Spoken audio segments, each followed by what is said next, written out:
have you go ahead and record. Thank you. Okay, so last week's course, what we talked about what credit is and why it matters, credit scores, different types of credit, how interest works, reading loan terms, and strategies for managing debt. Today, we are going to talk about emergency funds, saving strategies, intro to investing, understanding employer benefits, insurance basics, and how to avoid fraud and financial scams. So just to get started here, what is an emergency fund? Emergency fund covers the loss of income, unforeseen bills, vehicle repairs, home repairs, not vacations, gadgets, or impulse purchases. If you wanted to have a different savings account for those specific things, that would be a good idea to have a savings account specifically for emergencies and then for goals, vacations. Maybe you want or need a new computer, or maybe you want to have a shopping spree. Why does an emergency fund matter, right? It prevents debt, it reduces stress, helps maintain stability, and supports long-term goals, and it creates flexibility. You know, uh, if you have, like, say, your heater or furnace goes out, you want to be able to pay for that. If you have something happen, like where you lose your job or your income, you also need to go ahead and be able to pay for some of your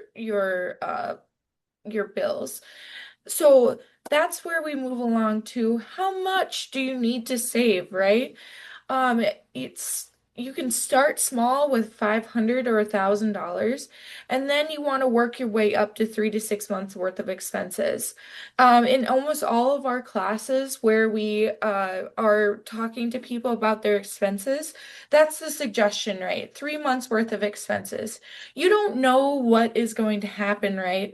Um, One story that I found really impacted me was this gal, her husband was a trucker, right?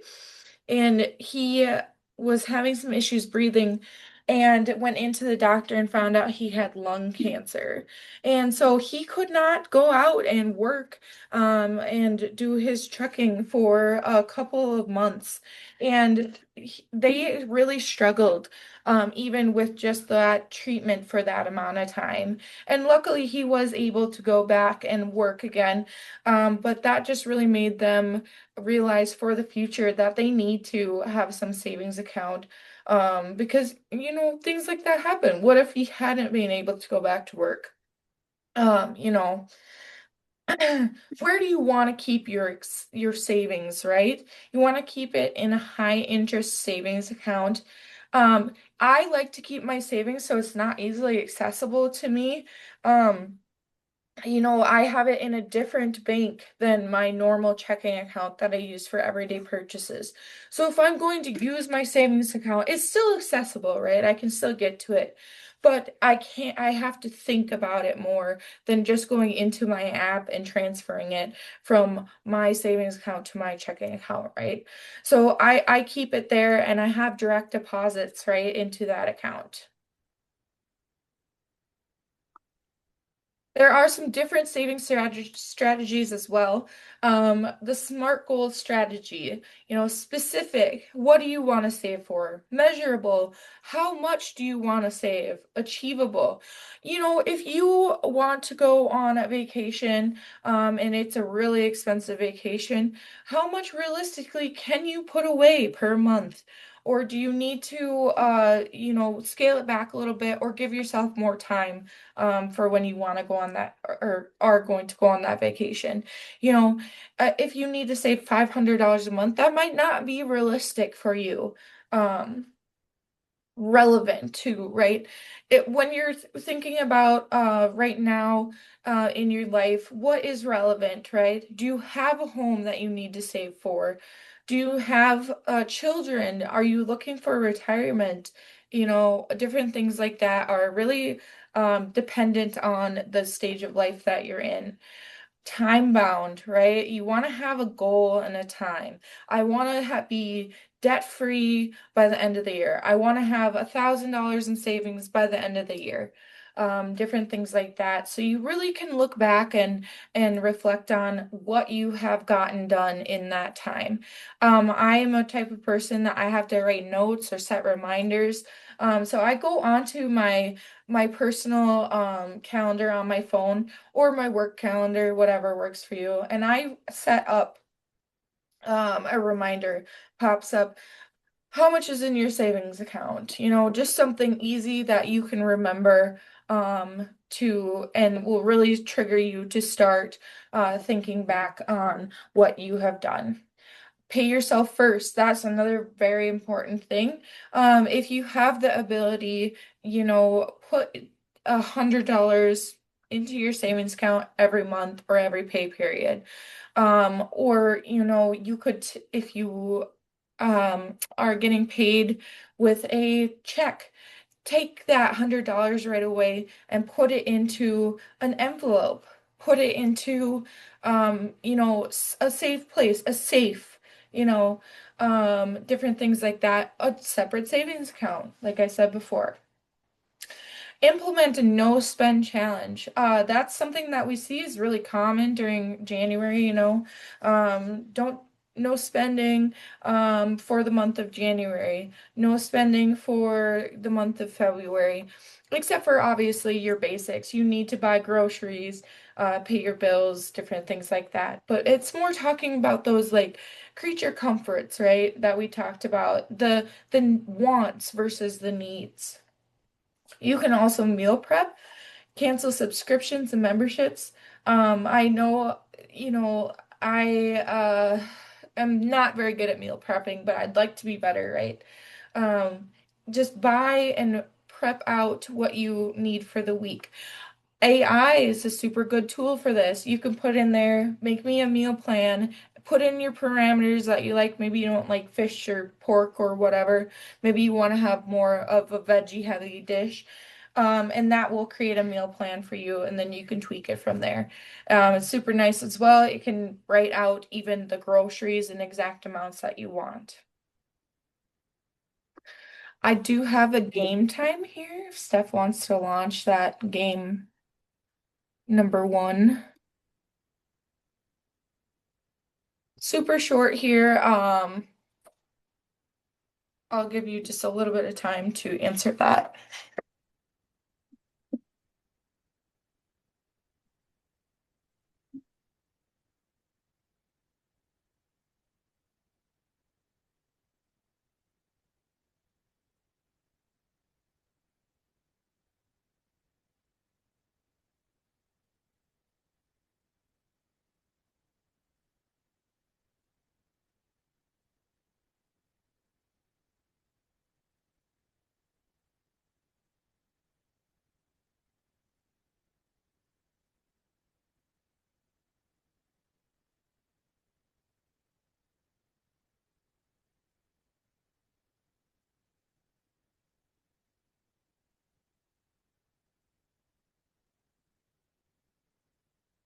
Yeah, so we're just gonna go through this together, right? What is an emergency fund for? Okay, looks like we can share these results. Oops. Yeah, what's an emergency fund for? Sudden loss of income, correct. Yeah. It would be if you lost your job, if you got hurt or were sick, something like that. An emergency fund prevents debts. True. Yeah. You need to save 3 to 6 months worth of your income for emergency fund is the suggested amount. And then the no spend challenge. Yeah. The envelope system, put your money and then hide it in random places around your property. Yeah, I wouldn't suggest that. Otherwise, you might, end up on the news. People searching your property for money. Go ahead and stop sharing that. All right, investing 101. So this is pretty basic tips on investing. Um, why should you invest? It combats inflation, helps build wealth through compounding, achieving long-term financial goals, and generating passive income, right? So when you are investing, you are not doing anything actively most of the time to generate income. A very basic investment would be like a CD, a 401k, you're contributing every month, but it's building more than you're contributing. IRAs, that would be another one that would be uh, actively gaining income. A 529 student education plan. This is a newer a plan that is for kids or younger adults and that can help gain income as well. When you contribute to a lot of these programs, there's tax advantages, right? So it's untaxed income then. When you are contributing to it, you can write it off to your taxes. How to invest, right? You have to determine what your risk tolerance is. If you can't afford to lose that amount of money, you don't want to put it into, your investment account. Um, especially because a lot of investment accounts aren't easily accessible, right? They have a certain term that you need to put the money in for, or you will be have penalties or consequences, or you might not even be able to withdraw your funds. You also have to choose the right account. If you are someone who's not going back to school, isn't a younger adult, the 529 account probably wouldn't be for you. If you are a kid getting ready to go into school, you probably wouldn't want a 401k quite yet. Different things like that. You have to decide what exactly you want in your investing account. And then you open and fund your account, right? We're going to get a little bit more into that in a minute here on how to do that. And then monitor and learn. Obviously, you don't want to just, set your money out somewhere and then not look at it for years and years. You should keep up with that. These are some different types of investment accounts, right? So the 401k, 403b, etc. Those are through your employer, right? They are a great place to start, especially if you want to provide a matching contribution. It's free money, basically. When I was younger, I even did it at one of my first jobs. They matched up to 6%. So I just put it in there too. And within 3, 4 years of me working there, I had a good sum of money contributed. Um, this is just something that you don't even think about. If it automatically takes out of your paycheck, I don't even think about that as my money. It's just gone, right? It's just into my savings account or 401k. If your job does not provide retirement accounts, you can do different savings accounts. There's the traditional or the Roth IRA.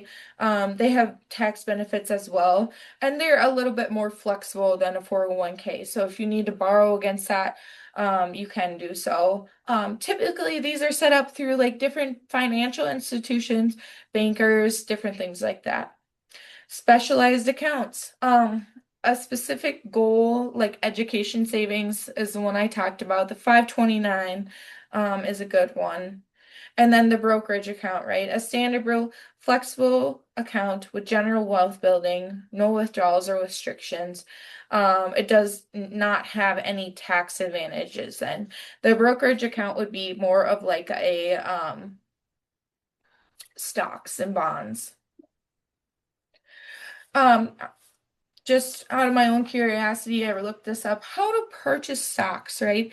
It seems really intimidating, but you can go online and have a brokerage account.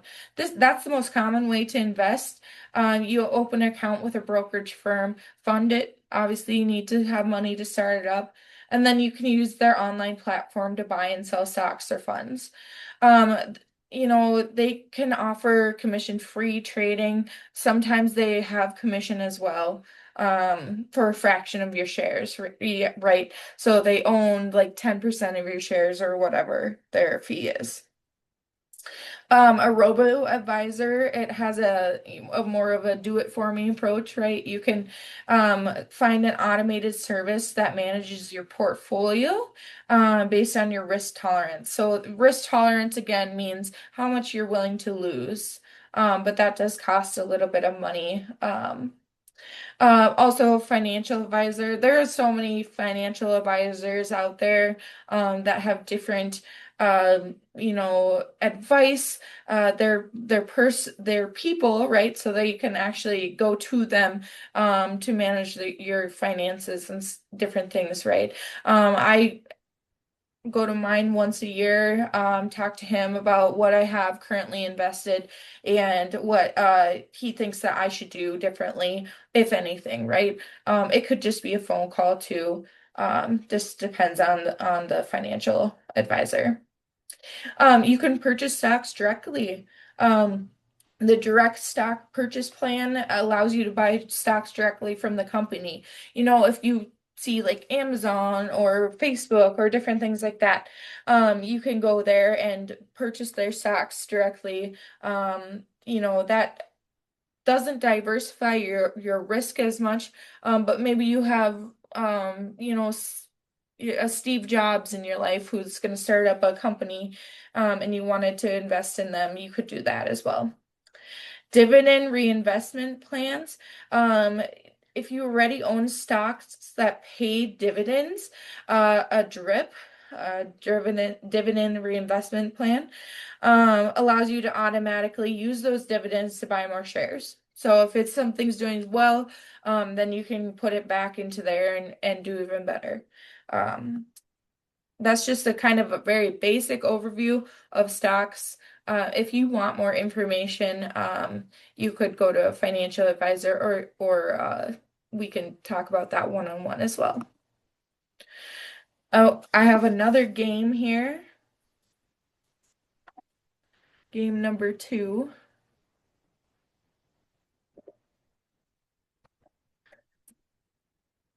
Give you a little bit of time there to fill that out, and then we'll go over that again together.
Give it another minute here, and then we'll move on.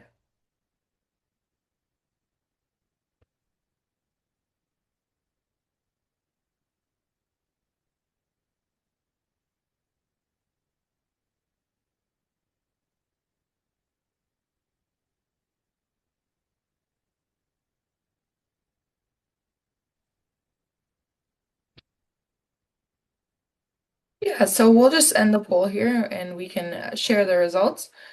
Um, why is investing important in long-term wealth? It combats inflation, right? Um, Also builds wealth through compounding, helps you achieve long-term financial goals, and generates passive income. So all of the above, right?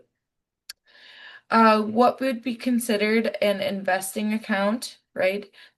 What would not be considered an investing account? Oops, I see that was a mistake there.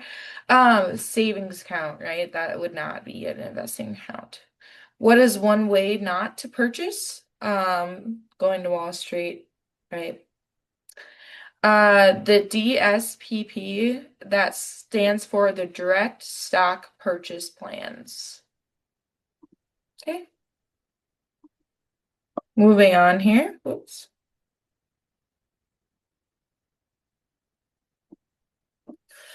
Insurance, insurance basics. Why insurance is a financial safety net? Um, Insurance protects individuals and families from devastating financial losses due to unexpected events like accidents, illnesses, or natural disasters, right? I think everybody's fairly familiar with insurance plans. These are just different types of insurance. You have health insurance, auto insurance. I see I put health insurance again. Oops. I think I meant home insurance, excuse me. And life insurance. Who needs it? Why? There's different reasons for all of those. Common insurance scams. You have the policyholder scams. They stage accidents. There's arson, phony theft, fake disability slash death. You see it on the news occasionally where somebody was collecting, insurance. They faked their death or whatever. Provider scams, billing fraud. They could bill you for something that you weren't getting, fake discounted plans, worthless medical plans, different things like that.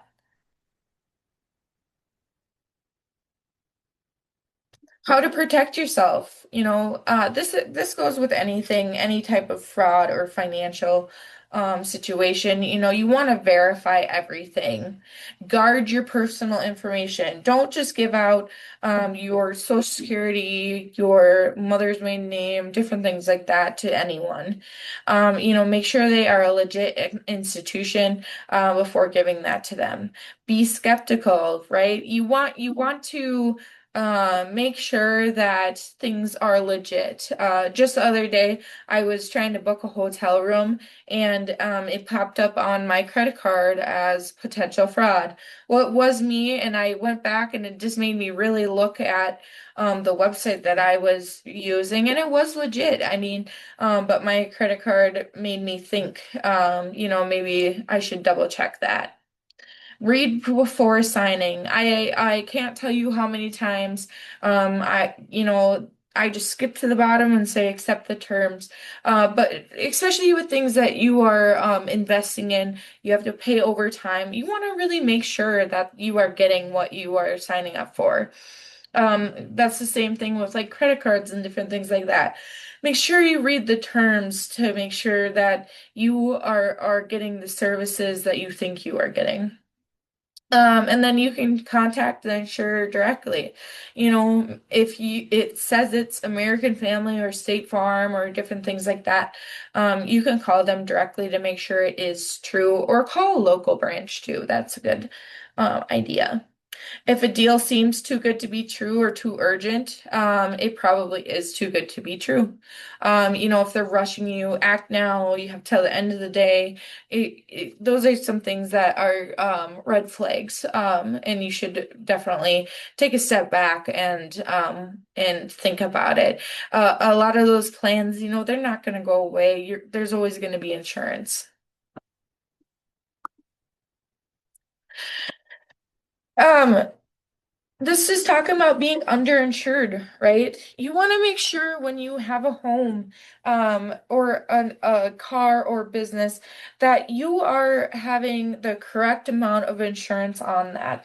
If your home gets destroyed, do you have replacement costs, or do you have the actual cost of the house? A replacement cost of a house would be much higher than the actual cost of your house, because building costs are so high right now. You want to make sure that if you have business insurance and somebody slips and falls or gets hurt, that you are adequately covered for that too. You don't want them to sue you and you not be able to pay that. Same with rental or anything like that. Auto insurance, is your car worth having full coverage on? Is it worth just having liability? It just depends on the cost of your car and things like that. If you hit a deer or you get in an accident, are you able to purchase a new car without that insurance? Healthcare, it's really healthcare. I think everybody knows is very expensive. If you don't have health insurance, maybe you'll skip important appointments, or not go in or different things like that. You may be very sick before you go in. Could pay a lot towards if you had like an emergency room visit or anything like that. Life insurance. I know a lot of younger people don't think they need life insurance, but a good rule of thumb is that you want to be able to pay off any debts that you have. So your family or your whoever is covered in the event that you could pass away or anything like that. Um, you want it to cover tuition, you could have it cover retirement for your significant other, or even raising a child too. This is common causes for being underinsured, confusing market value with replacement costs for the homes. That's kind of what I was talking about, with the market value usually being lower than the replacement costs, to build a home. Failing to update coverage for inflation or renovations. Maybe you replace the bathroom or kitchen or different things on your home, and your insurance isn't aware of that. Then when you are going to replace your home, if something happens, it wouldn't be included in there. High deductibles, especially with health insurance. Health insurance is really hard, especially for people who don't have coverage through their job. It can be really confusing too. Do you need a health savings account or just a deductible plan? Depending on your health, you gotta weigh the pros and cons of having higher deductibles or going with maybe a higher monthly payment and lower deductibles. It just depends on you specifically and what's available. There are some different health insurances available through the government as well too, for those that don't have anything through their jobs. These are just some of the key takeaways, right? It's important to have an emergency savings account. Start small, grow it, have 3 to 6 months worth of savings. Investment tips, we kind of went over there too. If you are interested in more investment tips or how to save, you can definitely contact us too. We do have one-on-one personalized courses available. Insurance and the importance of having that, and then spotting insurance scams too, and just scams in general. Um, our next class is going to be on the 28th, at 1 p.m. Central Time. And we're going to talk about making big purchases. So this could be anything from, a car, a vacation, a house, different things like that. If you have anything else that you'd like us to cover, we could also do that too. You can put it in our survey.